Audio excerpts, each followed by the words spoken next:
Good morning. I am back with you for another video from my kitchen, and what we're doing today is a flaky butter pastry. Classic 3-2-1 dough, 3 parts flour to 2 parts butter to 1 part very cold water. Those are the ratios, 3-2-1. So pretty simple. I'm going to take a little bit of salt, which is actually about a teaspoon, add it to the flour. Our textbook asks you to dissolve the salt in ice water, but in my experience, it does not dissolve properly, so I prefer you just blend it in with the flour as I just did. I'm going to take the butter and I'm adding it all to the flour. The butter is cold and it's been cut up into bits, as you can see, and I'm going to either use it my hand, which are impeccably clean as I just washed them, and toss the flour and butter together so that it's coated. That makes cutting it in easier. Then I'm going to take this tool, which is called a pastry blender, and I'm actually going to cut the fat into the flour until it's fairly large size. Pea size is generally the term that we're looking for. So the process to do that is to kind of cut down and twist, a little twist with your wrist. So you're cutting it and twisting it. And it takes a good bit of work. You'll notice that the butter gets stuck on the tool. So just take a fork or a little 4-inch offset spatula and knock it off and continue to cut it in until it is the right size. So we are just about pea size. I've cut it in with the pastry blender. I'm going to knock or scrape the rest of the butter off of this blender, and then I'm going to get rid of this thing, because if you continue to use it, you'll be in trouble. The next tool you need is a simple dinner fork. If you find that some of your butter is bigger than what it should be, you can quickly with your hands toss through the mixture and flatten the butter with your fingers. So as you can see, we have some good sized bits of butter. So what do you think that's going to do? That is going to make this pastry dough nice and flaky, because you're going to have layers of dough and layers of butter. If we were to cut this up until it looked like cornmeal, we would have what was called a mealy crust. All right, so now I'm going to scale us out 150 grams of ice water, and you'll notice I have ice cubes in water. I only want the water, not the ice. So I'm going to scale out 150 grams. And that's part of our standard ratio. Okay, I am going to sprinkle this water over the top. Set this aside and then toss with that fork. And what I am looking for is for this mixture to look like popcorn clusters. We've used the term cauliflower. We don't want it too wet and we don't want it too dry. So I'm using one hand and a fork, and I'm just tossing at this point. And this is how I can determine if this mixture is too dry or it needs a little bit more water. And if we're going to add more water, we're going to do it by the tablespoonful. So let's see.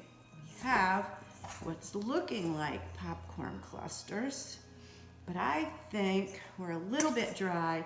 And the water is the variable here. You may want to add just a tablespoon more if you can find it. If you can't find your tablespoon, you just take a little bit. This is about the equivalent of a tablespoon. And toss. All right, I think we have it. We are going to then take this dough and I'm going to turn it out onto the counter. And this is what it's going to look like. Using a bowl scraper to scrape out all the bits. Setting that aside, and I'm going to divide this into 2 pieces. And I'm finding that, no, still too dry. So I'm gonna add a little bit more water. Just a sprinkle here and a sprinkle there, and toss, toss, toss. And when you're adding the water, people, the extra water, it's really important that you do it just a little at a time. This makes all the difference. Okay, now I believe we have it. So I'm going to scale this out at about 250 grams, and that will make one 8 to 9 inch pie crust. So there's one. And I'm just going to turn it out onto the table. Knead it into a bit of a ball. And then flatten it into a disc. And this is going to get wrapped up in plastic and stowed in the refrigerator for about an hour. And then I'll show you how to roll it out. So there you go. We have one portion of pie crust. So I've taken this pie pastry that we formed into a disc and wrapped in plastic. It's been in the refrigerator for about 20 minutes, resting and allowing the fat to stay firm. So I'm gonna unwrap it and we're gonna roll it out. So how do we do that? You have to dust the bench with some bench flour. What is bench flour? Bench flour is a flour that prevents dough from sticking to the counter and to your work surface. The bench flour that is most appropriate is either all-purpose flour, winter wheat, or spring wheat. Never, ever, ever cake or pastry flour. They have too much starch in them and it just doesn't work. So we want to form this into a circle, because if we start with a circle, it's going to be easier to end up with a circle. Make sure you have a bench scraper nearby. This is a plastic bowl scraper. This works great. You can also use a metal one. We dust the top with flour. We make sure this thing is not sticking. And I have two different types of rolling pins here. I have a French rolling pin, which is really just a dowel. This is a small one. I use this mostly for tart doughs. And we have the classic American rolling pin that is on a dowel and it spins. Actually, I like this one best. So how do we roll this pie crust? We start in the middle and we roll out. Notice when we get to the end, we lift, just like we are on an airplane taking liftoff, going for liftoff. You don't ever want to roll off the edge of the pie dough because it splats it into the counter. Come back to the center and roll towards you. So you're rolling forward and backwards, 12 o'clock and 6 o'clock a couple of times. Take your bowl scraper or your bench scraper. Make sure you're not sticking. Feel free to dust a little more flour underneath it, and we're gonna repeat.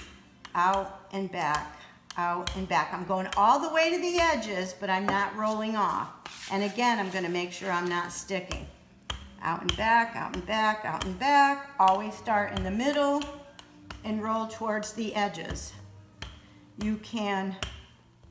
This dough looks like it probably could have rested a little bit longer. Notice how it's kind of springing back. Our goal in terms of size for this 9-inch pie pan is to make this piece of dough 1 inch bigger than in diameter than the top of the pie pan. So we're almost there, but not quite. So let's pull it back a little bit, make sure we're not sticking. That's pretty important. If you stick to the counter, we're done. Back to the middle, couple rolls in all directions to keep this pie crust round. I'll pull it out. And I'm gonna check one more time. I think we're there. Yep. So we're just about 1 inch bigger in diameter. So now I'm gonna take either this dowel, doesn't matter, or this can be a little trickier. Take the bench scraper, lift the top of the dough, and literally roll this piece of pastry right up on the pin. Now the issue here is If you grab it by the ends, it's going to unroll. So when you grab the handle, you have to reinforce the actual pin. So you're lifting it up, but you're hanging on to the pin. Drop the crust into the pie plate and just unroll. Whoops, not quite, so we'll give it a little tug. Now, very important that you don't stretch it, but lift and drop so that it fits in the pie pan exactly where it needs to. You never want to stretch it. So there we have one pie crust fitted in this pie pan. Now I'm making a Dutch apple pie today. So that means I want to finish my edges now. So to finish my edges now, I'm going to trim to about 1/2 inch by tilting the pie pan and just cutting off the excess with the bench cutter or the bowl scraper. And then I'll show you how we flute the edges. So if you've noticed, there's a little ridge or a little rim on the edge of the pie pan right there. We are going to fold the pie crust underneath. I'm going to put a little flour on my fingers, fold it underneath, and we're going to create a bit of a wall, I would call it. That's what I call it. And I'm going to do that all the way around. If your fingers are sticking, like if they get it to a piece of butter, or if you come to a spot that's a little bit short, you can always do a little patch. Now, one of the things that's nice about pie dough is that, or pie pastry, is that it's quite forgiving. You can do a patch here or a patch there, and you're in good shape. There's a lot of ways to finish a pie dough. This is kind of classic. Every culinary student needs to know how to do this, and then we can do fancier things later on. But this is the classic fluted pie crust. So now, it doesn't look that good. It's just a wall all the way around the edges. So now put your fingers in some flour. You're gonna put your thumb and forefinger together on your left hand, and you're gonna use the inside of your index finger of your right hand, and we're gonna work clockwise. So I'm making a V right at the edge of the pie pan. My fingers are resting on it. And with the inside of my right hand, I'm pushing the pie dough into that V. My thumb is now gonna go where my forefinger was, and I'm gonna repeat this process all around the pie pan. I have a hard time saying pan when this thing is glass, but pie plate. There we go.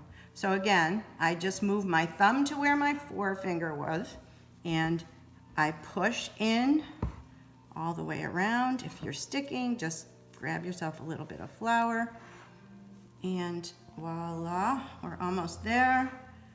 Pinch, pinch, pinch, pinch, pinch. And there you have it. You have a fluted pie crust. Now, just because this is free, I'm not going to charge you extra for this. You're going to take your hands and you're going to gently press this down. Why? Because it has a lot of fat in it, and when it goes in the oven, if you don't press it down, it will melt and fall right off. So there's your free information for the day. All right, we have one pie crust ready for its apple filling and its crumb topping. Thank you.